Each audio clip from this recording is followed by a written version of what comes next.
புதுக்கோட்டையில் உள்ள உணவு விடுதி மற்றும் சாலையோர் உணவகங்களில் உணவு பாதுகாப்புத்துறை அதிகாரிகள் அதிரடியாக சோதனையில் ஈடுபட்டு வருகின்றனர்.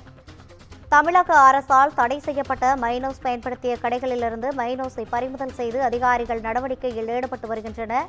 இதுகுறித்தான கூடுதல் விவரங்களை வழங்குவதற்காக நமது செய்தியாளர் சாமிநாதன் இணைப்பில் இருக்கிறார். வணக்கம் சாமிநாதன், கூடுதல் விவரங்கள். ரவீனா, புதுக்கோட்டையில் உணவு விடுதி மற்றும் சாலையோரங்களில் உள்ள உணவு கடைகளில் தமிழக அரசால் தடை செய்யப்பட்ட மயோனஸ் பயன்படுத்தப்பட்டது கண்டுபிடிக்கப்பட்டு உணவு பாதுகாப்புத்துறை அதிகாரிகளால் பறிமுதல் செய்யப்பட்டு அளிக்கப்பட்டு வருகிறது.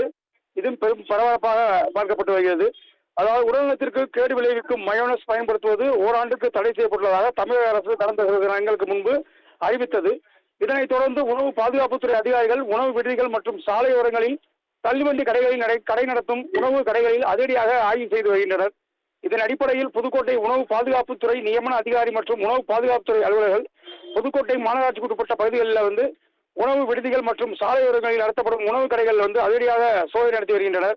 இதில் 90% கடைகளில் அரசால் தடை செய்யப்பட்ட மயோனஸ் பயன்படுத்துவது கண்டுபிடிக்கப்பட்டு அவைகள் பறிமுதல் செய்யப்பட்டு அங்கேயே அளிக்கப்பட்டு வருகிறது.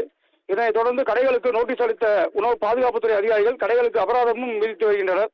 மேலும் மாவட்டம் முழுவதும் தொடர்ந்து இதுபோன்ற சோதனையானது தொடரும் என்றும் உணவு விடுதிகள் மற்றும் சாலையோரங்களில் நடத்தப்படும் உணவு கடைகளில் அரசால் தடை செய்யப்பட்ட மயோனஸ் பயன்படுத்தக்கூடாது, பயன்படுத்துவது கண்டுபிடிக்கப்பட்டால் அபராதம் விதிக்கப்படும் என்றும் அதனைத் தொடர்ந்து பயன்படுத்தினால் கடைகளுக்கு சீல் வைக்கப்படும் என்றும் உணவு பாதுகாப்புத்துறை அதிகாரிகள் எச்சரிக்கை விடுத்துள்ளனர்.